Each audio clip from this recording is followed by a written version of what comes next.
సరే అయితే పశ్చిమ దేశాల జర్నలిస్టులు ఎప్పుడూ కూడా భారత వ్యతిరేక భావాలతోనే ఉంటున్నారు. అంటే వీరికి ప్రస్తుతం యూరోప్‌లో జయశంకర్ గారు ఇచ్చిన సమాధానం ప్రస్తుతం వైరల్ అవుతుంది. దీనిపై మీ విశ్లేషణ ఏంటి సార్?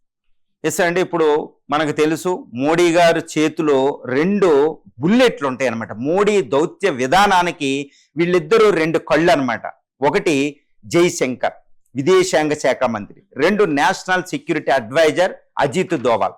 వీళ్ళు తెలియని వాళ్ళు ఎవరు ఉండరు.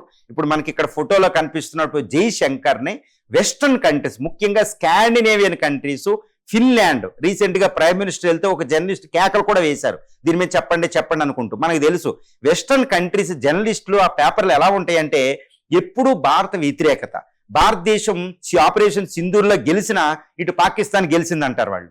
భారతదేశానికి అస్సలు ప్రాధాన్యత ఇవ్వరు. భారతదేశం వాళ్ళని దాటేయడం, ఇటు బ్రిటిష్ ఎకానమీని, ఫ్రెంచ్ ఎకానమీని, స్పెయిన్, ఇటాలియన్ ఎకానమీని, జర్మనీ కూడా అధిగమించబోతున్నాయి. ఇది వాళ్ళు తట్టుకోలేరు అనమాట. ఇంక్లూడ్ జర్మనీ పేపర్లు, జర్మన్ పేపర్లో జర్మన్ లాంగ్వేజ్ లో కూడా ఉంటాయి. వీళ్ళు ఇప్పుడు సుబ్రహ్మణ్యం జైశంకర్ గారిని ఒక క్వశ్చన్ అడిగారనమాట. మీరు రష్యా నుంచి ఆయిల్ ఎందుకు కొంటున్నారు? అసలు తప్పే కదా, ఇంటర్నేషనల్ వైలేషన్ కదా, రష్యా అనవసరంగా ఉక్రెయిన్ మీద దాడి చేస్తుంది కదా, మీరు ఎందుకు చేస్తున్నారు? భారతదేశం ప్రపంచంలో గొప్ప దేశం కదా, మరి ఇది ఇంత తప్పు ఎందుకు చేస్తున్నారని జర్నలిస్ట్ ప్రశ్నించారన్నమాట.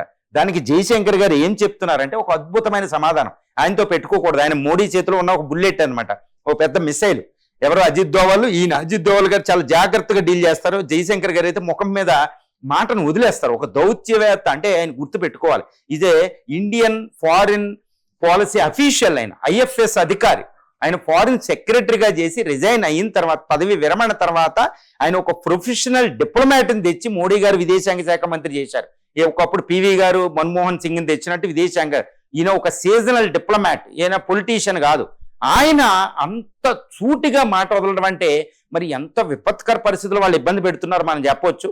అదేంటంటే ఆయన అనేది ఏంటంటే, ఓకే మేము రష్యా నుంచి ఆయిల్ ఎందుకు కొంటున్నామంటే ఈ ప్రపంచంలో ఎక్కడ ఆయిల్ చీప్గా వస్తే అక్కడ కొంటాం.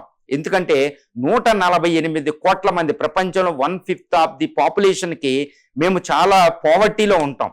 మాకు ఎక్కడ కొనే హక్కు అనేది మాది, మా సావరిన్ రైట్. అది మీరెవరు అడగడానికి.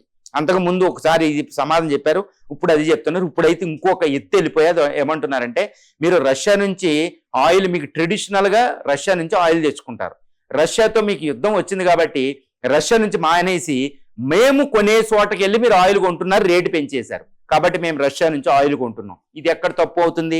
ముఖం మీద కొట్టారు.